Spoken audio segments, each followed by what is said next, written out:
या बातमीचे प्रायोजक आहेत hotel Badepir, Laxmi market, Vijapur west, Solapur. दुसरी शाखा मुस्लिम बादशाहपेठ, जिंदाशहा मदार चौक, सोलापूर। 15 ऑगस्ट स्वातंत्र्य दिनानिमित्त राजे मित्र परिवारातर्फे वृक्षारोपण कार्यक्रम आयोजित करण्यात आला होता। यावेळी माजी नगरसेवक तौफिक शेख पैलवान, PSI शोबीर तांबोळी, आसिफ राजे, मुन्नाभाई पठाण, पत्रकार रजाक मालक, कलीम पटेल पत्रकार, इरफान मंगलगिरी पत्रकार, अभिद सय्यद, जावेद जेडी, आरिफ शेख, जमीर शेख, वसीम शेख, मोहसिन शेख, अब्बास शेख, तौसिफ सगरी, जावेद पटेल, राजे मोटर्सचे ओनर सईद शेख तसेच सर्व मित्रमंडळ उपस्थित होते। वृक्षारोपण कार्यक्रम सिद्धेश्वर नगर भाग 2 नई जिंदगी राजे मोटर्स ऑफिस सोलापूर येथे संपन्न झाला।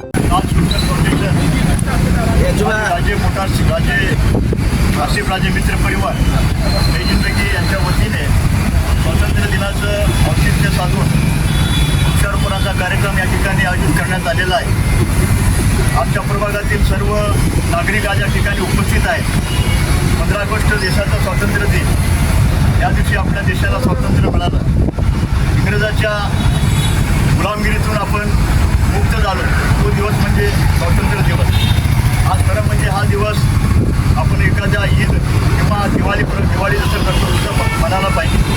राष्ट्रीय सण जसं म्हणतो तसा आज आपण सर्वजण साजरा करायला पाहिजे। प्रत्येकजण आपापल्या दृष्टीने आजचा सण साजरा करत असतो, पण आज या ठिकाणी मी आसिफ राजेचा विशेषतः कौतुक करतो, कारण झाडे लावा झाडे जगवा हा उपक्रम महाराष्ट्र शासनाने हाती घेतलेला आहे। त्याच्या अनुषंगाने आज त्यांनी तो वृक्षारोपणाचा कार्यक्रम इथं घेतला।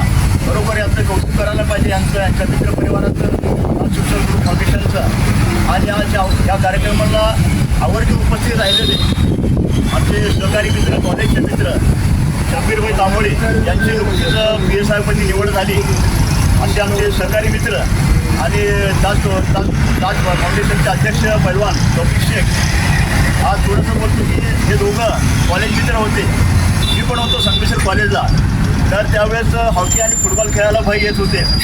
त्यावेळेस हे आज जे उभं आहेत हे पण फुल बॅकी होते, हे पण फुल बॅकी होते विशेष म्हणलं तर। आणि आम्ही सेमी फॉरवर्ड होतो, समोर होतो आम्ही। त्यावेळेस आम्ही फुटबॉल आणि हॉकी खेळत असताना पैलवान इथं येत होते आणि त्यावेळेस ती मैत्री आज इथं बघायला मिळाली। आज खरोखर या कार्यक्रमाला पण एक चांगलं स्वरूप आलं। त्यानिमित्तानं मी आज आमंत्रित करतो दोन्ही पाहुण्यांना की त्याने वृक्षारोपण करा। ताज्या बातम्या पाहण्यासाठी प्राईम महाराष्ट्र न्यूज चॅनलला सबस्क्राईब करा।